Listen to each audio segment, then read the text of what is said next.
لمثل هذا فوعدوا یا اخوانی، اے میرے صحابہ اس قبر میں تم سب کو جانا ہے، اس قبر میں جانے کی تیاری کرو۔ اے میرے صحابہ اس قبر میں تم سب کو جانا ہے، اس قبر میں جانے کی تم سب تیاری کرو۔ میرے بھائیوں، ہم زمین جائیداد بناتے ہیں، ہم دولت اکٹھا کرتے ہیں، ہم دنیا میں بہت ساری چیزیں بناتے ہیں، مگر ہم کبھی غور کریں جب ہم مر جائیں گے، جس دن ہمارا انتقال ہو جائے گا، 2 گز زمین کے اندر ہم جب دفن ہو جائیں گے، مٹی کے نیچے ہم دفن ہو جائیں گے، اور کوئی زمین ہمارے ساتھ نہ جائے گی، کوئی جائیداد ہمارے ساتھ نہ جائے گی، کوئی دولت ہمارے ساتھ نہ جائے گی، سب ٹھاٹ پڑا رہ جائے گا، جب لاد چلے گا بنجارا۔ مگر آج حالات یہ ہو چکے ہیں، انسان اتنا کٹھور دل ہو چکا ہے، قبرستان جا کر کے بھی ہمیں موت یاد نہیں آتی ہے۔ کتنے بد نصیب ہیں، قبرستان جا کر کے بھی ٹھاکا لگاتے ہیں، قبرستان جا کر کے ہنستے ہیں، موبائل دیکھتے ہیں، جنازے میں گئے ہوئے ہیں، ہنسی مذاق کر رہے ہیں، قبرستان میں بھی اگر موت یاد نہیں آتی ہے، سوچو میرے بھائی ہم سے بڑا بد نصیب کون ہوگا۔ کبھی قبرستان جاؤ تو سوچو یہ کون سی جگہ ہے، بڑے بڑے بادشاہ یہی دفن ہیں، بڑے بڑے امیر عمرا یہی دفن ہیں، بڑے بڑے طاقتور یہی دفن ہیں۔ یہ وہ قبر کی مٹی ہے جس میں طاقت والوں کی طاقت کو خاک میں ملا دیا، دولت والوں کی دولت کو خاک میں ملا دیا، سب کچھ چھوڑ کے ہم سب کو قبر میں جانا ہے۔ اسی لیے حضرت عثمان غنی رضی اللہ تعالیٰ عنہ جب کسی قبر کے پاس سے گزرتے تھے تو رونے لگتے تھے۔ کسی نے پوچھا ہے عثمان غنی جنت کی بات آتی ہے تو آپ نہیں روتے ہیں، جہنم کی بات آتی ہے تو آپ نہیں روتے ہیں، قبر کو دیکھ کر کے رونے لگتے ہیں۔ عثمان غنی نے کہا کہ ہاں میں نے اللہ کے پیارے نبی کو فرماتے ہوئے سنا تھا، ان القبر اول منزل من منازل الاخرہ، بے شک قبر آخرت کی پہلی منزل ہے، جس نے قبر کی منزل کو پار کر لیا اس کے لیے آگے کی منزلیں آسان ہیں۔ اس لیے میرے ساتھیوں میں قبر کو دیکھتا ہوں تو رونے لگتا ہوں۔ میرے بھائیوں اللہ کے پیارے نبی قبر کو دیکھ کر کے رونے لگتے ہیں، اور آپ یہ بھی کہتے ہیں کہ اگر قبر کے اندر جو عذاب ہوتا ہے اگر تم ان کو سن لو اور دیکھ لو تو تم اپنے مردوں کو دفنانا بند کر دو۔ اور آپ نے یہ بھی فرمایا لو تعلمون ما اعلم، جو میں جانتا ہوں اگر تم جان لو، لضحکتم قلیلا ولبکیتم کثیرا، تو تمہاری ہنسی بہت کم ہو جائے گی اور تم بہت زیادہ رونے لگو گے۔ جو اللہ کا عذاب میں نے دیکھا ہے اور اللہ کے عذاب کی جھلکیاں جو مجھے دکھائی گئی ہیں، اگر وہ تم دیکھ لو اور تم جان لو تو تمہیں ہنسی بہت کم آئے گی اور رونا بہت زیادہ آئے گا۔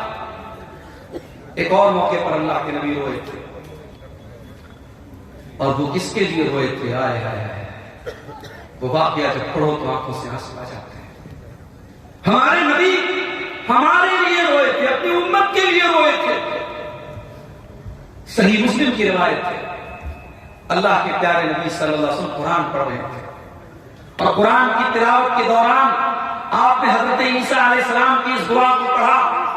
عیسیٰ علیہ السلام اللہ سے دعا کرتے ہیں، ان تعذبهم فإنهم عبادك وإن تغفر لهم فإنك أنت العزيز الحكيم۔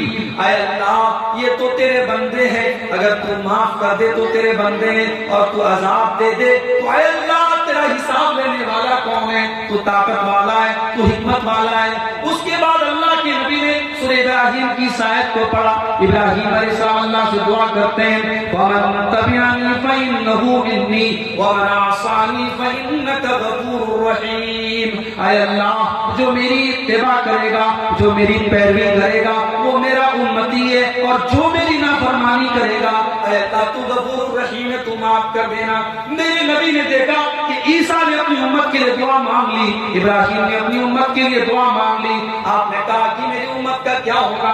آپ نے دونوں ہاتھوں کو اٹھایا اور آپ رو کے کہنے لگے، اللہم امتی، اللہم امتی، اے اللہ میری امت کا کیا ہوگا؟ اے اللہ میری امت کا کیا ہوگا؟ اللہ تعالیٰ نے جبریل کو بھیجا، اے جبریل جاؤ پوچھو میرے نبی سے کیوں رو رہے ہو؟ حضرت جبریل آئے اور کہا اے اللہ کے نبی کیوں رو رہے ہیں؟ آپ نے فرمایا میں اپنی امت کے لیے رو رہا ہوں۔ میرے بھائیو ہم کتنے خوش نصیب ہیں، ہمارے نبی راتوں کو ہمارے لیے رویا کرتے تھے، مگر ہم کتنے بڑے بے وفا ہیں۔ اس نبی کے ساتھ ہم نے کتنی بے وفائی کی، جو نبی ہمارے لیے راتوں کو رویا کرتے تھے۔ آج اس نبی کی سنت صفتوں کو ہم اپنے ہاتھوں سے کاٹ دیتے ہیں، اس نبی کی شریعت کو ہم کتنی مرتبہ اس شریعت کی مخالفت کرتے ہیں، اس نبی کی سیرت اور کردار کو نہیں اپناتے ہیں۔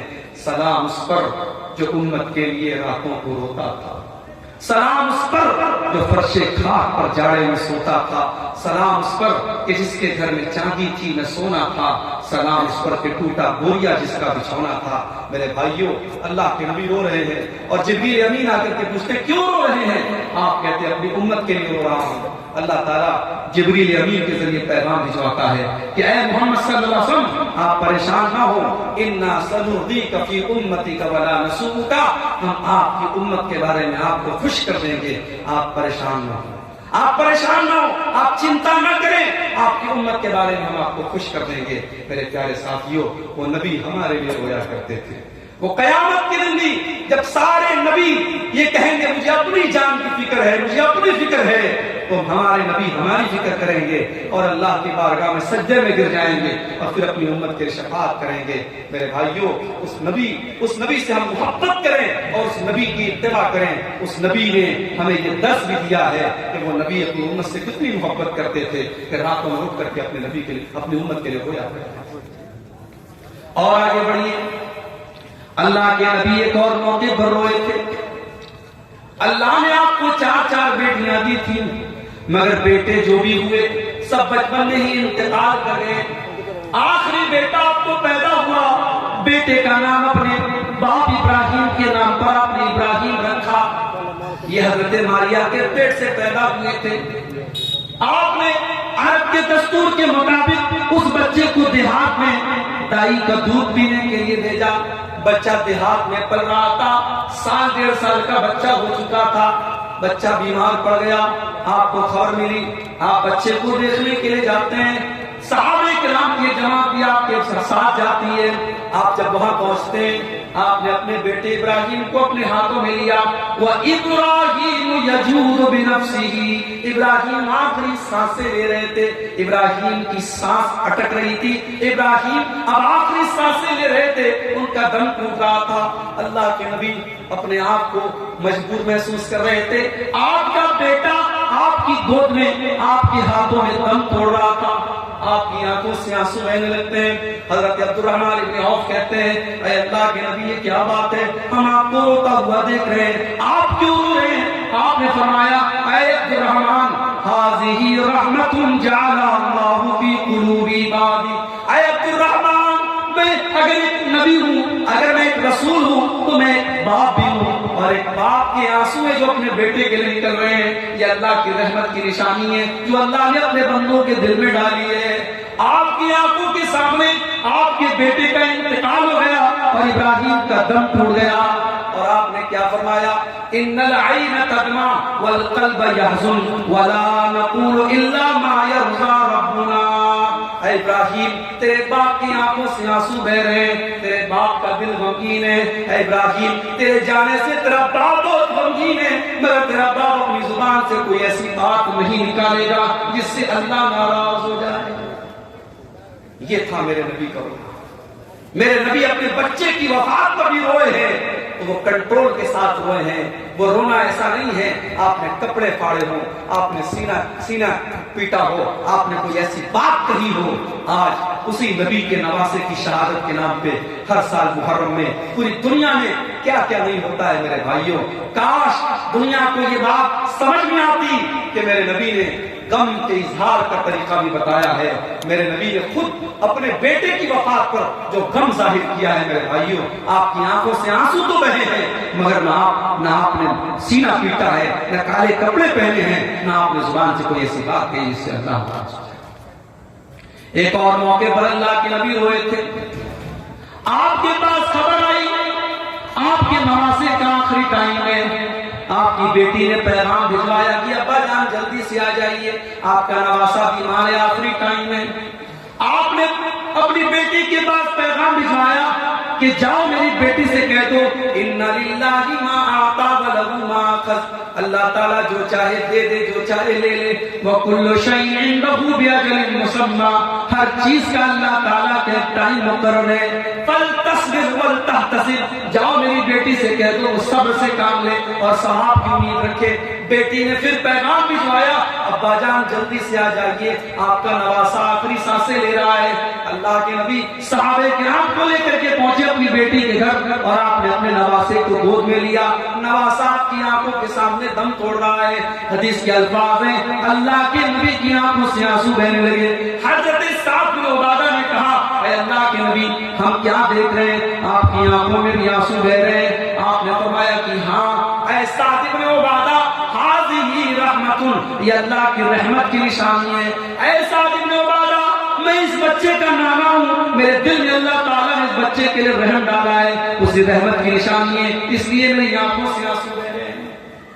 آپ اپنے نواسے کی موت پر بھی روئے تھے، اور آپ اس موقع پر بھی روئے تھے جب غزوہ احد کے بعد اپنے چچا حمزہ کی آپ نے کٹی پٹی لاش دیکھی تھی، کان کاٹ دیے گئے، کلیجہ نکال لیا گیا، جسم کے ٹکڑے ٹکڑے کر دیے گئے، اور آپ کے چچا حمزہ کے اوپر کوئی آنسو بہانے والا مدینہ میں نہیں۔ آپ نے کہا کہ آج میرا چچا مدینہ کے ہر شہید کے اوپر کوئی رونے والی خاتون ہے، وَإِنَّ حَمْزَةَ لَا بَوَاقِيَ لَهُ، لیکن میرے چچا حمزہ کے اوپر کوئی رونے والی نہیں ہے۔ اس موقع پر بھی آپ یہاں پر آنسو بہائے۔ میرے عزیز ساتھیوں، یہ اللہ کے نبی کی زندگی کے مختلف واقعات ہیں۔ اللہ کے پیارے نبی ایک جو فطری اور نیچرل تقاضے ہوتے تھے، جب کوئی تکلیف ہوتی تھی، کوئی غم ہوتا تھا، آپ کی آنکھوں سے بھی آنسو آتے تھے، مگر آپ نے اپنی امت کو یہ درس دیا کہ ہم اپنے غم اور تکلیف میں بھی کوئی ایسا کام نہ کریں، کوئی ایسی ایکٹیویٹی نہ کریں جو اللہ کو ناراض کرے۔ اور جب ہمارے نبی کا انتقال ہوا تو آپ کے صحابہ کی آنکھوں سے بھی آنسو آئے۔ آپ کی بیٹی حضرت فاطمہ رضی اللہ تعالیٰ عنہا زارو قطار روئی تھی، اور انہوں نے حضرت انس سے کہا تھا کہ اے انس اطابت انفسکم، اے انس تم نے کیسے گوارا کیا تھا جب تم نے اپنے نبی کے اوپر مٹی ڈالی تھی، تمہارے دلوں نے کیسے گوارا کیا تھا۔ اور حضرت فاطمہ نے اپنے والد کے انتقال پر اپنے غم کا اظہار کیا تھا، صحابہ کرام نے بھی اپنے غم کا اظہار کیا تھا، ان کی آنکھوں سے بھی آنسو آئے تھے میرے پیارے ساتھیوں۔ مگر صحابہ کرام کے یہ آنسو بھی ایک دائرے میں تھے، اپنے نبی کی وفات پر بھی انہوں نے کوئی ایسا کام نہیں کیا تھا تو اللہ کو ناراض کرنے والا۔ آج اس بات کی ضرورت ہے اللہ کے نبی کی سیرت کے واقعات کی روشنی میں ہم اپنے دلوں کا جائزہ لیں۔ آج ہمارے سامنے بھی قرآن پڑھا جاتا ہے، ہماری آنکھوں سے آنسو کیوں نہیں بہتے ہیں؟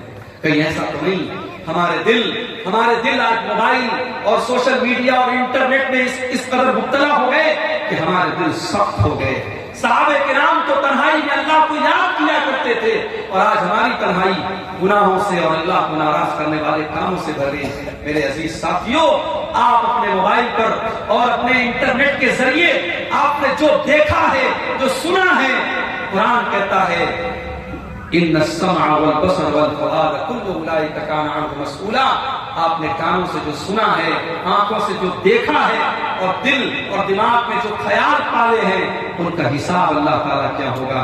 میرے بھائیوں، صحابہ کی تنہائیاں کیسی ہوتی تھی، نبی کی تنہائی کیسی ہوتی تھی، اور ہماری تنہائی کیسی ہے، اس پر بھی ہم غور کریں۔ انہی گزارشات کے ساتھ میں اپنی گفتگو کو ختم کرتا ہوں، اللہ سے اس دعا کے ساتھ کہ رب العالمین ہمیں اور آپ کو اپنے دل کو ہمیں نرم بنانے کی توفیق عطا فرمائے، رب العالمین ہمارے دلوں کی سختی کو دور فرمائے، رب العالمین اپنا خوف اور اپنا تقویٰ ہم سب کے دلوں میں پیدا فرمائے، پھر تو دنیا میں زندہ رکھے، اسلام کو زندہ رکھے، اور ہم سب کا خاتمہ ایمان پر ہو، آمین۔ ربنا تقبل منا انك انت السميع العليم وتب علينا انك انت التواب الرحيم، وصلى الله تعالى على نبينا محمد وآله وصحبه اجمعين۔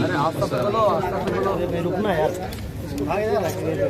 سائڈ ہو جاؤ، کھلے سائڈ ہو جاؤ، رکے جو اپنی آگے دبا بھائی، آرام آرام۔ آپ حضرات جاتے جاتے ادارے کا تعاون کرتے ہوئے جائیں۔ آپ جانتے ہیں، یہ بتانے کی ضرورت نہیں ہے کہ جلسہ چند ہی کے لیے ہوتا ہے، جو بھی آپ